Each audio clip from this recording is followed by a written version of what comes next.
നമസ്കാരം. ശ്രീരാഗം ആസ്ട്രോളജിയുടെ മറ്റൊരു അധ്യായത്തിലേക്ക് ഏവർക്കും സ്വാഗതം. പുതുവർഷം തുടങ്ങാൻ ഇനി വളരെ കുറച്ച് ദിനങ്ങൾ മാത്രമേ അവശേഷിക്കുന്നുള്ളൂ. എല്ലാ വർഷത്തെയും പോലെ തന്നെ ഈ വർഷവും നിരവധി കാര്യങ്ങളാണ് പുതുവർഷത്തെ വരവേൽക്കുവാനായി നമ്മൾ ചെയ്യുന്നത്. ഓരോ പുതുവർഷം വരുമ്പോഴും നമ്മുടെ മനസ്സിലേക്ക് പുതിയ ആഗ്രഹങ്ങൾ, അല്ലെങ്കിൽ നമ്മൾ ഈ ഒരു വർഷത്തിൽ ഇപ്പോൾ നമ്മൾ അനുഭവിച്ചു കൊണ്ടിരിക്കുന്ന അവസ്ഥയിൽ നിന്നൊക്കെ മാറി ഒരു വ്യത്യസ്തമായ ഭാവിയും അല്ലെങ്കിൽ വ്യത്യസ്തമായ ശോഭനമായൊരു ജീവിതമൊക്കെ വരണേ എന്നതാണ് ഏവരുടെയും പ്രാർത്ഥന. അത്തരത്തിൽ നമ്മൾ ആദ്യം ഒരു പുതുവർഷത്തെ വരവേൽക്കുന്നതിൻ്റെ ഭാഗമായി ചെയ്യുന്ന കാര്യം ഒരു പുതിയ കലണ്ടർ വാങ്ങുക എന്നതാണ്. ഓരോ വർഷം അവസാനിക്കുന്ന സമയത്തിലേക്കും അടുത്ത വർഷത്തിലെ എങ്ങനെയാണ് കാര്യങ്ങൾ, അല്ലെങ്കിൽ അടുത്ത വർഷത്തെ വിശേഷ ദിവസങ്ങൾ എന്തൊക്കെയാണെന്നുള്ളത് ഈ ഒരു വർഷത്തിൻ്റെ അവസാനത്തിലേ നോക്കുന്ന ആളുകളുണ്ട്. അപ്പോൾ അതിൻ്റെയൊക്കെ ഭാഗമായിട്ട് ആദ്യം വാങ്ങിക്കുന്നത് ഒരു കലണ്ടർ ആയിരിക്കും. ഇപ്പോൾ എല്ലാ വീട്ടിലും 2025 വരാൻ പോകുന്ന പുതുവർഷത്തിൻ്റെ കലണ്ടർ വാങ്ങിയിട്ടുണ്ടാകും. അപ്പോൾ എല്ലാ വീടുകളിലും ഇതിനോടകം തന്നെ ഒരു കലണ്ടർ സ്ഥാനം പിടിച്ചിട്ടുണ്ടാകും. എല്ലാ ഭിത്തിയിലും അത് തൂക്കിയിട്ട് കഴിഞ്ഞിട്ടും ഉണ്ടാകും. കലണ്ടറുകൾ വീട്ടിൽ തൂക്കിയിടുമ്പോൾ വാസ്തുശാസ്ത്രപരമായി ചില കാര്യങ്ങൾ കൂടി ശ്രദ്ധിക്കണം എന്നതിനെക്കുറിച്ച് എത്ര പേർക്കറിയാം? സാധാരണ എല്ലാവരും കലണ്ടർ വാങ്ങിക്കും, ഡേറ്റ് എന്തൊക്കെയാണെന്ന് അറിയാം. അപ്പോൾ അതിനോടൊപ്പം തന്നെ ചില നക്ഷത്രഫലങ്ങളും കൊടുത്തിട്ടുണ്ട്. 27 നക്ഷത്രഫലങ്ങളും കൊടുത്തിട്ടുണ്ട്. അപ്പോൾ 2025 അതെങ്ങനെയായിരിക്കും എന്നൊക്കെ ആകാംക്ഷയോട് കൂടിയൊക്കെയാണ് നമ്മൾ കലണ്ടർ വാങ്ങിക്കുന്നത്. കലണ്ടർ വാങ്ങിക്കൊണ്ട് വരും, ഒരു ആണി അടിച്ച് എവിടെയെങ്കിലും അങ്ങ് തൂക്കിയിടാറാണ് പതിവ്. പക്ഷേ അങ്ങനെയല്ല. വാസ്തുശാസ്ത്രപരമായി കലണ്ടർ ഇടുന്നതിനും ദിശയുണ്ട്. ആ ദിശയ്ക്ക് വിപരീതമായിട്ടിടുകയാണെങ്കിൽ അത് ദോഷത്തിന് കാരണമാകും. അത് വാസ്തു ദോഷത്തിനും ആ ദോഷനിമിത്തം വീടിൻ്റെ ഗൃഹനാഥന് തന്നെയായിരിക്കും ദോഷത്തിനൊക്കെ കാരണമായി ഭവിച്ചേക്കാവുന്നതും. അപ്പോൾ ഒരു കലണ്ടർ വാങ്ങി എല്ലാവരുടെയും വീട്ടിൽ ഇതിനോടകം തന്നെ കലണ്ടർ സ്ഥാനം പിടിച്ചിട്ടുണ്ട്. അത് തൂക്കിയിട്ടും കഴിഞ്ഞിട്ടുണ്ടാകും. എങ്കിലും ശരിയായ ദിശയിലാണ് തൂക്കിയിട്ടത്, അല്ലെങ്കിൽ ഇനി ഏത് ദിശയിലാണ് ഇടേണ്ടത് എന്നൊക്കെ ആലോചിക്കുന്ന ആളുകൾ ഉണ്ടാകും. അപ്പോൾ അങ്ങനെയുള്ളവരുടെ അറിവിലേക്കാണ് ഈ വീഡിയോ ഇടുന്നത്. ചാനൽ ആദ്യമായി കാണുന്നവർ സബ്സ്ക്രൈബ് ചെയ്യാനും ലൈക്ക് ചെയ്യാനും ഈ അറിവുകൾ മറ്റുള്ളവരിലേക്ക് എത്തുന്നതിനായി ഷെയർ ചെയ്യാനും മറക്കാതിരിക്കുക. അപ്പോൾ നമുക്ക് നോക്കാം കലണ്ടർ വീടിൻ്റെ ഏത് ഭാഗത്താണ് തൂക്കിയിടേണ്ടത്, അതിൽ നിന്ന് ലഭിക്കുന്ന ഗുണങ്ങൾ എന്തൊക്കെയാണെന്ന്. തെക്ക് ദിശ വാസ്തുശാസ്ത്രമായി പറയുകയാണെങ്കിൽ യമൻ്റെ ഒരു ദിക്ക് കൂടിയാണ് തെക്ക്. അപ്പോൾ ആ ദിക്കിൻ്റെ നാഥൻ എന്ന് പറഞ്ഞാൽ യമരാജനാണ്. അതുകൊണ്ട് തന്നെ ഒരിക്കലും കലണ്ടർ തെക്ക് ദിശയിൽ തൂക്കിയിടാനായി പാടില്ല എന്നതാണ് വാസ്തുശാസ്ത്രം അനുശാസിക്കുന്നത്. ഇത് നിമിത്തം എന്താണ് ഉണ്ടാകാൻ പോകുന്ന ദോഷമെന്ന് ചോദിച്ചാൽ, കുടുംബത്തിലെ അംഗങ്ങൾക്ക് ഓരോരുത്തർക്കുമായി പല വിധത്തിലുള്ള ബുദ്ധിമുട്ടുകൾ വന്നു ഭവിക്കുന്നതിന് കാരണമായി മാറിയേക്കാം. അതുകൊണ്ട് തന്നെ ഒരിക്കലും ഒരിടത്തും വീടുകളിൽ തെക്ക് ഭാഗത്തായി കലണ്ടർ തൂക്കിയിടാൻ പാടില്ല. മറ്റുള്ള ഭിത്തികളിലെല്ലാം ഓരോന്നും തൂക്കിയിട്ടേക്കുകയാണെങ്കിൽ, ഇപ്പം ഫ്രീ ആയിട്ട് കിടക്കുന്ന ഭിത്തി തെക്ക് ഭാഗത്തെയാണെങ്കിൽ അങ്ങോട്ടങ്ങ് തൂക്കിയിട്ടേക്കാം എന്ന് കരുതി ആണി അടിച്ച് കലണ്ടർ അവിടെ ഒന്നും തെക്ക് ഭാഗത്തേ വയ്ക്കാതിരിക്കുക. അതിങ്ങനെ വെക്കുന്നത് നിമിത്തം ഭവനത്തിൽ വസിക്കുന്ന ആളുകൾക്ക് ബുദ്ധിമുട്ടുകൾ വന്നു ഭവിക്കാൻ സാധ്യതയുണ്ട്.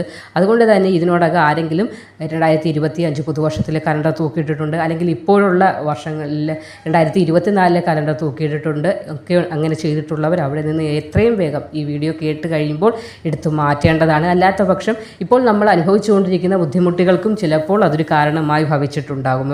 അതുകൊണ്ട് തന്നെ ഇനി വരുന്ന സമയങ്ങളിലെങ്കിലും നമുക്ക് നല്ല ഒരു ഭാഗ്യ ജീവിതം ലഭിക്കണമെങ്കിൽ തെറ്റുകൾ ആവർത്തിക്കാതിരിക്കുക. അതുകൊണ്ട് വേഗം തന്നെ തെക്ക് ഭാഗത്ത് കലണ്ടർ തൂക്കിയിട്ടിട്ടുണ്ടെങ്കിൽ എടുത്തു മാറ്റേണ്ടത് വളരെ അത്യാവശ്യമായ കാര്യമാണ്.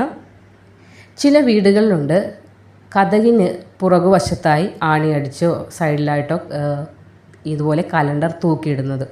അങ്ങനെ ഒരിക്കലും ചെയ്യാൻ പാടുള്ള കാര്യമല്ല. ഗേറ്റിന് പുറകിലായിട്ട് അല്ലെങ്കിൽ കതകിന് പുറകിലായിട്ട് അങ്ങനെ എവിടെയെങ്കിലും നിങ്ങൾ കലണ്ടർ തൂക്കിയിടുന്ന ഒരു ശീലമുണ്ടെങ്കിൽ അത് ഒഴിവാക്കേണ്ടത് വളരെ അത്യാവശ്യമാണ്. അങ്ങനെ തൂക്കിയിടാനായി പാടുള്ളതല്ല. അങ്ങനെ തൂക്കിയിടുന്നത് നിമിത്തവും വാസ്തുശാസ്ത്രപരമായി പറയുകയാണെങ്കിൽ ദോഷത്തിനാണ് വഴിയൊരുക്കുന്നത്. ചെറിയൊരു പേപ്പറല്ലേ, അതിനകത്ത് കുറച്ച് 4 ദിവസങ്ങളുടെ കാര്യങ്ങളല്ലേ കൊടുത്തേക്കുന്നത് എന്ന് കരുതിയാവും നമ്മൾ കലണ്ടറിനെ അങ്ങനെ വില കുറച്ച് കാണുകയല്ല, വില കൂട്ടി തന്നെയാണ് കാണുന്നത്. എങ്കിലും ഇത്ര വാസ്തുശാസ്ത്ര സംബന്ധമായ അതിന് പിറകിൽ ഇത്രത്തോളം കാര്യങ്ങളുണ്ടെന്ന് നമ്മൾക്കറിയുകയില്ല. അതുകൊണ്ടാണ് ഈ വരുന്ന തെറ്റുകൾ വന്ന് ഭവിക്കുന്നത്. അതുകൊണ്ട് ആരെങ്കിലും ഈ വാതിലിൻ്റെ ഡോറിൻ്റെ പുറകിലായി എവിടെയെങ്കിലും ആണി അടിച്ച് ഇങ്ങനെ കലണ്ടർ തൂക്കിയിട്ടിട്ടുണ്ടെങ്കിൽ, അല്ലെങ്കിൽ തൂക്കാനായിട്ട് ഇനി ഇരിക്കുകയാണെങ്കിലും അത് പാടുള്ളതല്ല. അങ്ങനെ ചെയ്യാൻ വാസ്തുശാസ്ത്രപരമായി അത് തെറ്റായ ഒരു കാര്യമാണ്. ഇതുപോലെ കലണ്ടർ തൂക്കിയിടുമ്പോൾ മാത്രമല്ല, കലണ്ടർ നമ്മൾ വാങ്ങിക്കുന്ന വേളയിലും ചില കാര്യങ്ങളൊക്കെ ശ്രദ്ധിക്കേണ്ടതായിട്ടുണ്ട്.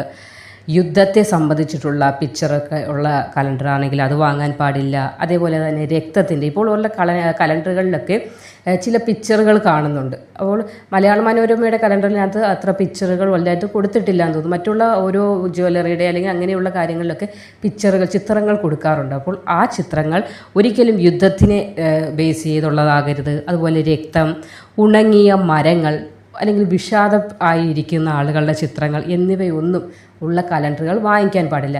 ഇപ്പോൾ അത് മാത്രമല്ല, എല്ലാവരും വിവാഹം കഴിയുമ്പോൾ ആ ചിത്രങ്ങൾ ചേർത്താണ് കലണ്ടറൊക്കെ വെക്കുന്നത്. അതൊന്നും വിഷയമുള്ള കാര്യമല്ല, അതൊക്കെ ഉപയോഗിക്കുന്നതിന് കുഴപ്പമില്ല.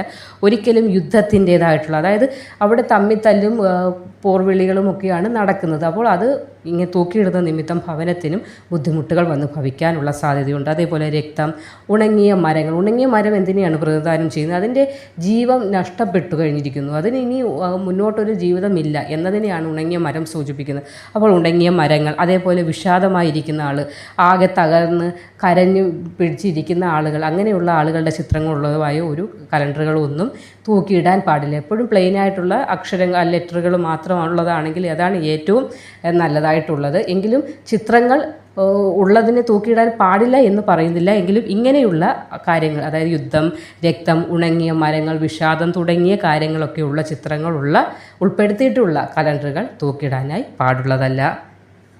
ചില വീടുകളിൽ പുതിയ കലണ്ടർ വാങ്ങുമ്പം അത് പഴയതിൻ്റെ മുകളിലായി കൊണ്ടിടാവുന്ന ഒരു ശീലമുണ്ട്. ഒരിക്കലും അങ്ങനെ ചെയ്യാൻ പാടില്ല.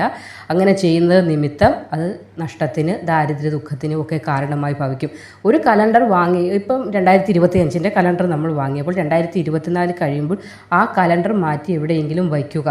അല്ലാതെ അതിന് മുകളിലായി പിന്നെ കൊണ്ടുവന്ന് 2025 കലണ്ടർ ഇടുന്നത് അത് ശരിയുള്ള കാര്യമല്ല.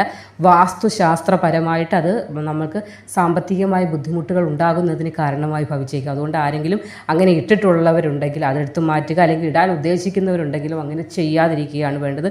ഒന്നിന് മുകളിൽ ഒന്നായിട്ട് കലണ്ടർ ഇടാനായി പാടുള്ളതല്ല. അതേപോലെ നമ്മളൊരു കലണ്ടർ വാങ്ങിച്ച്, അല്ലെങ്കിൽ ഇപ്പോഴുള്ള കലണ്ടർ കീറിയതോ കേടുപാടുകൾ വന്നതോ ആയ കലണ്ടറുകൾ പിന്നീട് വീട്ടിൽ സൂക്ഷിച്ചു വെക്കരുത്. കലണ്ടർ എന്ന് പറഞ്ഞാൽ എന്താണ്? നാളേക്കുള്ള കാര്യം, അതായത് നാളത്തെ ദിവസം, അല്ലെങ്കിൽ നമ്മളുടെ നാളേക്കുള്ള ഒരു പ്രതീക്ഷയുടെയും കൂടെ സൂചനയായിട്ടുള്ളതാണ് കലണ്ടർ. അപ്പോൾ അങ്ങനെയുള്ള കലണ്ടർ കേടുപാടുകൾ വന്നതോ അല്ലെങ്കിൽ കീറിയതോ ആയിട്ടുള്ളതാണെങ്കിൽ നമ്മുടെ ഭാവിക്കും അങ്ങനെയുള്ള കോട്ടങ്ങൾ തട്ടിയേക്കാം. അതുകൊണ്ട് തന്നെ വാസ്തുശാസ്ത്രം പറയുന്നത് കേടായതോ കീറിയതോ ആയ കലണ്ടറുകൾ വീണ്ടും ഉപയോഗിക്കുവാൻ പാടുള്ളതല്ല എന്നതാണ്. ഇനി കലണ്ടർ ഇടുന്നത് ദിശ ചോദിക്കുക. വീടിൻ്റെ കിഴക്ക് ഭാഗത്തായി ഇടാവുന്നതാണ്, പടിഞ്ഞാറ് വശത്തിടാവുന്നതാണ്, വടക്ക് വശത്തിടാവുന്നതാണ്. ഇങ്ങനെയൊക്കെ ഈ 3 ദിശകളിൽ, കിഴക്ക്, പടിഞ്ഞാറ്, വടക്ക്, ഈ ദിശകളിൽ കലണ്ടർ ഇടുന്നതിന് കുഴപ്പമില്ല. കിഴക്ക് ദിശയിൽ കലണ്ടർ ഇടുന്നത് നിമിത്തം കുടുംബത്തിൽ പുരോഗതി, സന്തോഷം, സമാധാനം, ഐക്യം. കുടുംബത്തിൽ ഇതൊക്കെയും വേണമല്ലോ, ഇതൊക്കെ ചേരുമ്പോഴല്ലേ ഒരു കുടുംബം എന്ന് പറയുന്നത്. ഐക്യം വേണം, സമാധാനം വേണം, സന്തോഷം വേണം. പരസ്പരം മുഖത്തോട് മുഖം നോക്കും പോർവിളിയും പ്രശ്നങ്ങളും ഉള്ള ഒരു ജീവിതമാണെങ്കിൽ അവിടെ ആ കുടുംബത്തിൽ സമാധാനം ഉണ്ടാവുകയില്ല. അപ്പോൾ അതിനൊക്കെയും ചില ചെറിയ ചെറിയ കാര്യങ്ങളായിരിക്കും വഴിയൊരുക്കുന്നത്. അപ്പോൾ ഈ ഒരു കലണ്ടറിൽ ഈ പറഞ്ഞു വരുന്നത് കിഴക്ക് ദിശയിൽ സ്ഥാപിക്കുന്ന നിമിത്തം പുരോഗതി, സന്തോഷം ഇതിനൊക്കെയും കാരണമാകും. അതുകൊണ്ട് കിഴക്ക് ദിശ ഏറ്റവും ഉത്തമമായ ദിശയാണ്. പടിഞ്ഞാറ് ദിശയിൽ സ്ഥാപിക്കുന്ന നിമിത്തം ജോലിക്ക് അനുകൂലമായ മാറ്റങ്ങൾ, അല്ലെങ്കിൽ ജോലിയിൽ അനുകൂലമായ കാര്യങ്ങളൊക്കെ ഉണ്ടാകുകയും ജോലി കൊണ്ട് നമുക്ക് സന്തോഷിക്കാനുള്ള ഭാഗ്യം ഉണ്ടാകുകയും ചെയ്തതാണ്. ഇനി വടക്ക് ദിശയിലാണ് കലണ്ടർ നിങ്ങൾ തൂക്കാനായിട്ട് അല്ലെങ്കിൽ തൂക്കിയിടാനായിട്ട് ഉദ്ദേശിക്കുന്നതെങ്കിൽ സാമ്പത്തിക സ്ഥിതി മെച്ചപ്പെടുന്നതിനും ഇത് വഴിതെളിക്കുന്നതാണ്. അതുകൊണ്ട് തന്നെ കിഴക്ക്, പടിഞ്ഞാറ്, വടക്ക് ദിശകളൊക്കെ ഉത്തമമാണ്. പക്ഷേ ഒരു കാരണവശാലും തെക്ക് ദിശയിലിടൽ, തെക്ക് ദിശ യമരാജൻ്റെ ദിശയാണ്. അതുകൊണ്ട് തന്നെ തെക്ക് ദിശയിൽ കലണ്ടർ പോലെയുള്ള ഇതൊന്നും തൂക്കിയിടുവാനായി പാടുള്ളതുമല്ല. അപ്പോൾ 2025 കലണ്ടർ വാങ്ങിച്ചിട്ടുള്ളവർ തെക്ക് ദിശയിൽ ആരെങ്കിലും തൂക്കിയിട്ടിട്ടുണ്ടെങ്കിൽ, അടിച്ച് തൂക്കിയിട്ടിട്ടുണ്ടെങ്കിൽ അത് അവിടെ നിന്ന് വേഗം മാറ്റുക. നിങ്ങൾക്ക് കിഴക്ക് വശത്തായി ഇടാം, പടിഞ്ഞാറിടാം, വടക്കിടാം. ഇതൊക്കെ നമുക്ക് സാമ്പത്തികമായൊരു ഐക്യം, സന്തോഷം, സമാധാനം, ഐശ്വര്യമൊക്കെ കൊണ്ടുവരുന്നതിനാണ് കാരണമായി ഭവിക്കുന്നത്. അതുകൊണ്ട് തന്നെ നമ്മൾ കേവലമായി ഒരു കലണ്ടർ അല്ലേ എന്ന് ചിന്തിക്കുന്ന, ആ കലണ്ടറിന് പിന്നിൽ ഇത്രത്തോളം കാര്യങ്ങളുണ്ടെന്ന് എത്ര പേർക്ക് അറിയായിരുന്നു? ആർക്കും കൂടുതൽ അറിയുമെന്ന് എനിക്ക് തോന്നുന്നില്ല. ഇതൊക്കെ നമ്മൾ കേട്ട് വരുമ്പോഴാണ് നമ്മുടെ അറിവിലേക്ക് എത്തുന്നത്. ഒരു കലണ്ടർ വാങ്ങിക്കുന്നു, ജസ്റ്റ് കൊണ്ട് തൂക്കിയിടുന്നു, നമ്മൾക്ക് ഡേറ്റ് നോക്കണം, ഓരോ ആവശ്യങ്ങൾ വരുമ്പോൾ ഡേറ്റ് നോക്കാൻ അതിൽ ചെന്ന് നോക്കുന്നു. അപ്പോഴും തെക്ക് വശത്താണ് കലണ്ടർ കിടക്കുന്നതെങ്കിൽ ആ തെക്കോട്ടാണ് നമ്മൾ നോക്കി ഈ കാര്യങ്ങൾ അറിയുന്നത്. അത് നിമിത്തം നമുക്ക് ദോഷമായിട്ട് ഭവിക്കുന്നുണ്ട്. അപ്പോൾ ഇത് നിങ്ങൾ ഇടുന്നുണ്ട് കിഴക്ക് വശം, പടിഞ്ഞാറ്, വടക്ക് ഈ 3 ദിശകളിൽ നിങ്ങൾക്ക് തൂക്കിയിടുന്നതിന് കുഴപ്പമുള്ളതല്ല. അതേപോലെ വാതിലിന് പിറകിലായിട്ടൊന്നും തൂക്കിയിടാൻ പാടില്ല. കേട് വന്നതോ കീറിയതോ കൊണ്ടുവരുന്ന വഴിക്ക് സൈഡൊന്ന് കീറിപ്പോയോ സാരമില്ലാതെ ഇരുന്നോട്ടെ അങ്ങനെ ചിന്തിക്കരുത്. അത് ഉപേക്ഷിച്ചിട്ട് പുതിയത് വാങ്ങിയിടുക. ശോഭനമായ ഒരു ജീവിതമാണ് നമ്മൾ ആഗ്രഹിക്കുന്നതെങ്കിൽ ഈ തെറ്റുകൾ ഇനി ആവർത്തിക്കാതിരിക്കുക. നന്ദി.